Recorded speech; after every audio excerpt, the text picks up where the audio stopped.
The Virtual Curbside is a production of the Utah chapter of the American Academy of Pediatrics, the Utah AAP, working together to improve children's lives through education, advocacy, and networking.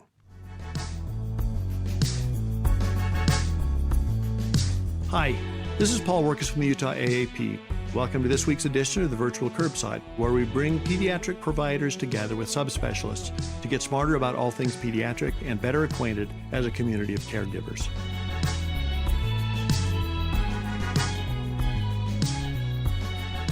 Welcome back to the Virtual Curbside. This is our monthly episode 4, where we get to ask our speaker all the questions that we've gotten from our episodes for the month so far. And by the way, thanks for all your questions and feedback. The Virtual Curbside is brought to you in part by a generous grant from Primary Children's Hospital. Primary Children's Hospital, the child first and always. Welcome back to the Virtual Curbside. We're very fortunate to have Camille Fung back with us today talking about NOWS, and I've heard very nice things about your episode. So thanks for coming back, Camille. Yeah, thank you so much for having me back. Well, let's dive right into the questions. Do you have any disclosures before we start? I have not developed any new disclosures. Well, we'll work on that. Sending out the bat signal to everyone. If you have conflicts that Camille could acquire, you send them in. Okay, let's dive right in. The first one is actually more a comment than a question. This is from a longtime friend of the podcast, Miguel Knokel, who was actually the first guest on the podcast, these 7 years ago or whatever. So anyway, this is from Miguel. Not really a question, but a comment. Over the years, when I've had newborns with tachypnea and the x-ray is okay, and the cap gas shows a respiratory alkalosis, it seems to be broken clavicle, NOWS, or regular in OTC deficiency or metabolic error. And I think the thing he's touching on there is that figuring this out as part of a differential diagnosis can be challenging. Yeah, and I think people actually forget that tachypnea is a withdrawal sign. Everyone's doing eat, sleep, console now, but when we were scoring with the Finnegan scale, tachypnea or recording a respiratory rate was actually part of the objective assessments of NOWS. So I think we just, not forget that tachypnea can also be a presenting sign, in addition to the other things that Miguel talked about. So this leads, I think, into question 2. Along those lines, are there issues, practical, ethical, and legal, of testing a baby for substances based on a hunch if we don't have a history of substance use? Yeah, this is actually a really, really good question, and I kind of have a long-winded answer. Good. Well, let's start with the practical.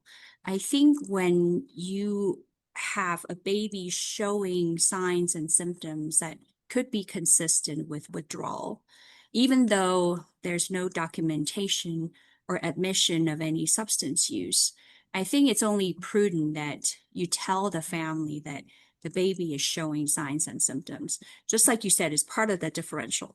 So to make sure that we treat the baby properly, a toxicology screen is warranted at this time. In terms of whether we need to get parental consent to send a toxicology screen, actually, if you look at the literature and the laws, toxicology screen is a diagnostic test. So technically, you don't need parental consent to send it, but it varies, actually depends on the institution as well as the individual state. So I think it is important that depending on where you practice, you should know what your hospital regulations are and know what your state regulations are. So I think that's sort of the one side of it, addressing the practical and the ethical. In terms of the additional legal, there are actually 2 acts that have been enforced. One is the CAPTA. I don't know if people are aware of it. It's the Child Abuse Prevention and Treatment Act. And there is also CARA, which is it's Comprehensive Addiction Recovery Act. So both of these laws actually require physicians and care providers to actually report newborns who have been exposed to illegal substances that may have caused harm to their well-being. So as providers, we find something on the toxicology screen that you didn't know about. Just know that you may be prepared to have to report them so that the baby remains safe.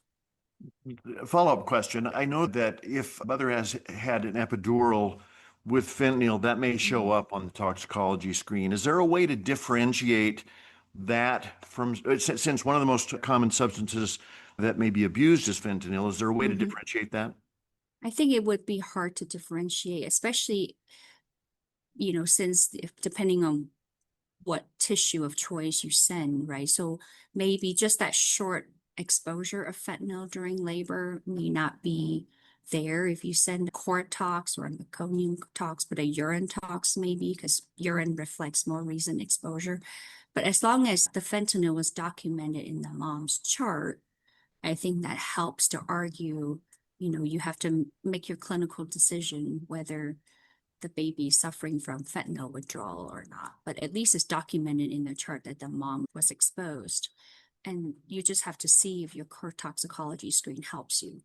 And a lot of the court talks, I know they give you levels when they report it, but oftentimes it's just a level that determines the cutoff versus this level is higher than this level. So this mom had more exposure than the other mom, or this baby had more exposure than.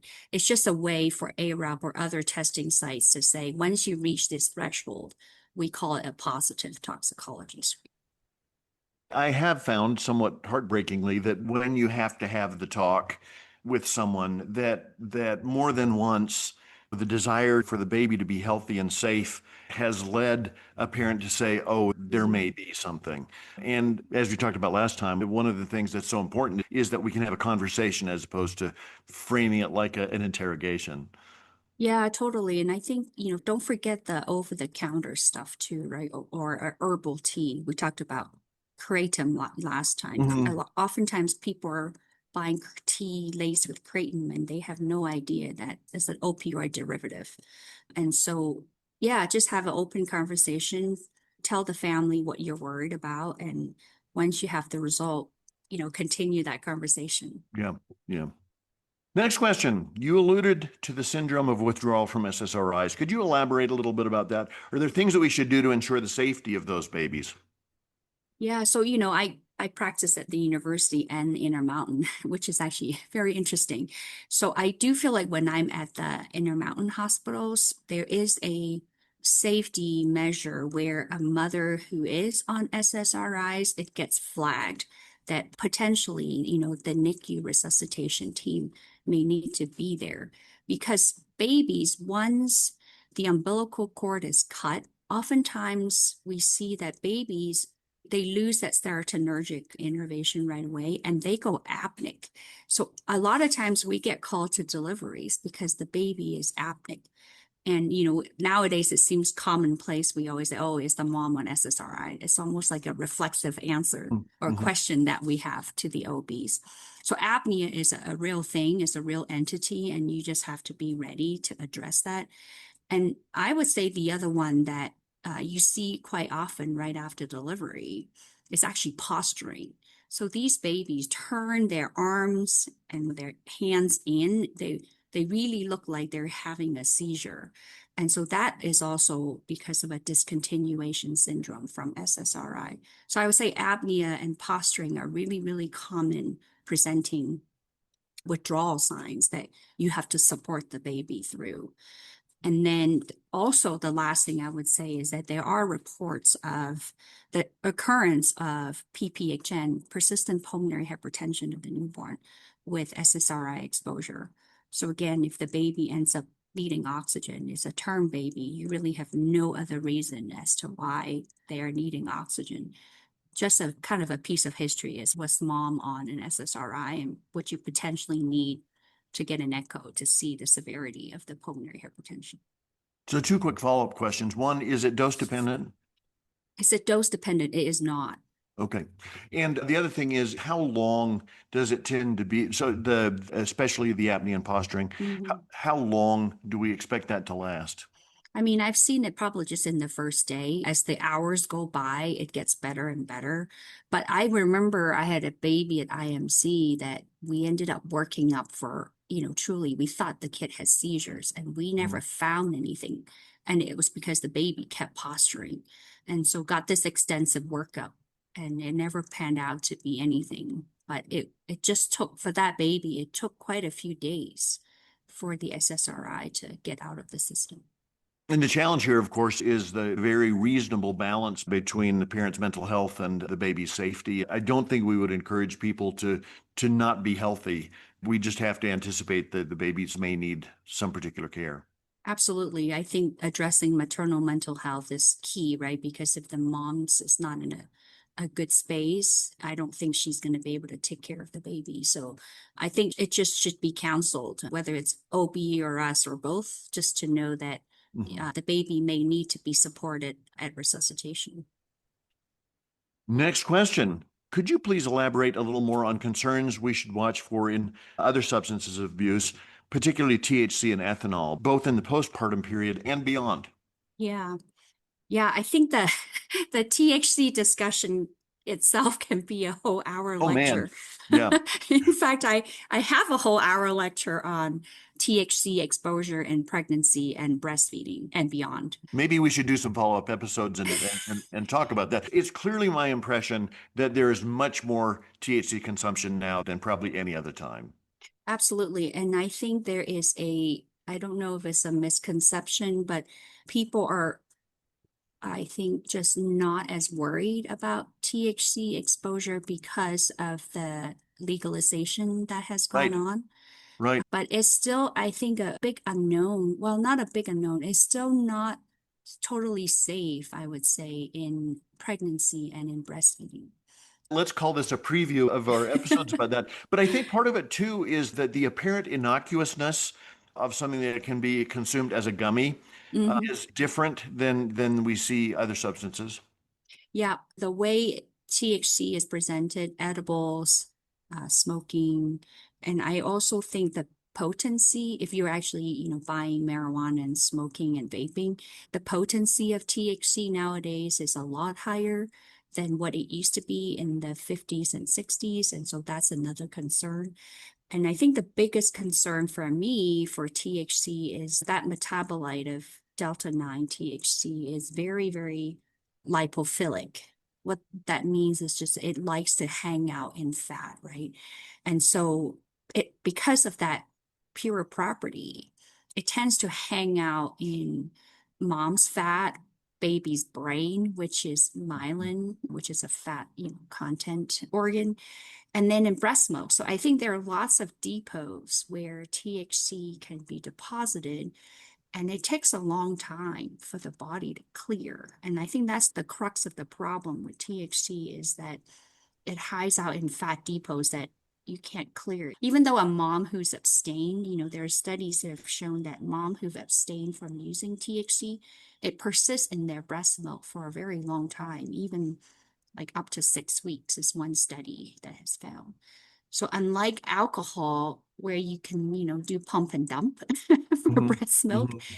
it is not the same concept here when it's marijuana exposure. Could you touch a little bit too then on other things we should watch for with ethanol? Yeah, ethanol, I think, the classic is the fetal alcohol syndrome, right? I think Mm. that's pretty well described. And fortunately, we don't see a lot of fetal alcohol syndrome babies very much anymore. But I will say there is also still a disparity, Native American population.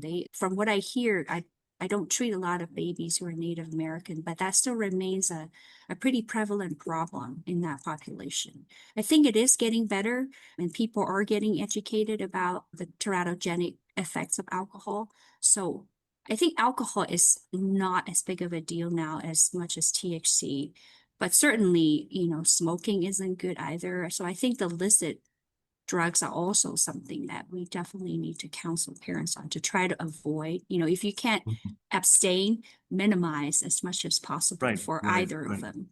Yeah. No, very helpful. Well, I hope we can invite you back then to talk about THC because it's a fascinating social issue right now, I think, because of legalization and methods of distribution.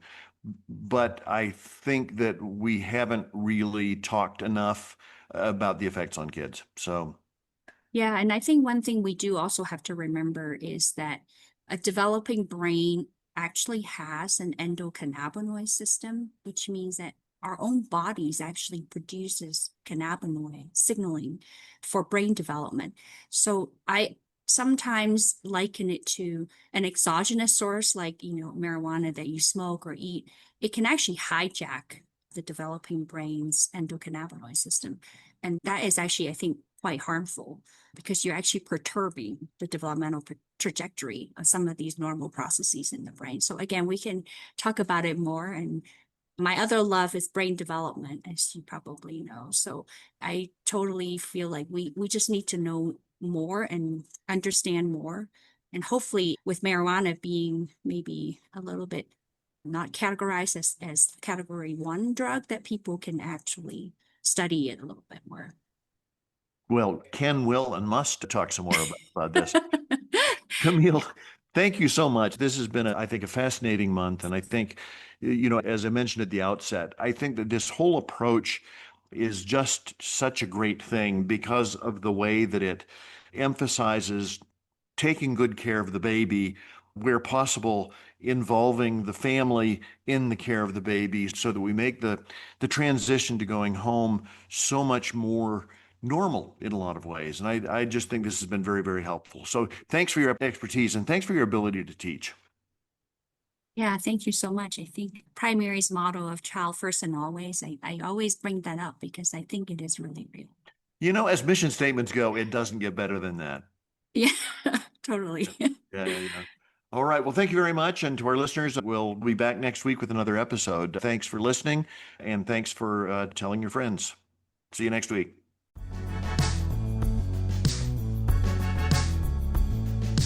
Thanks for joining us.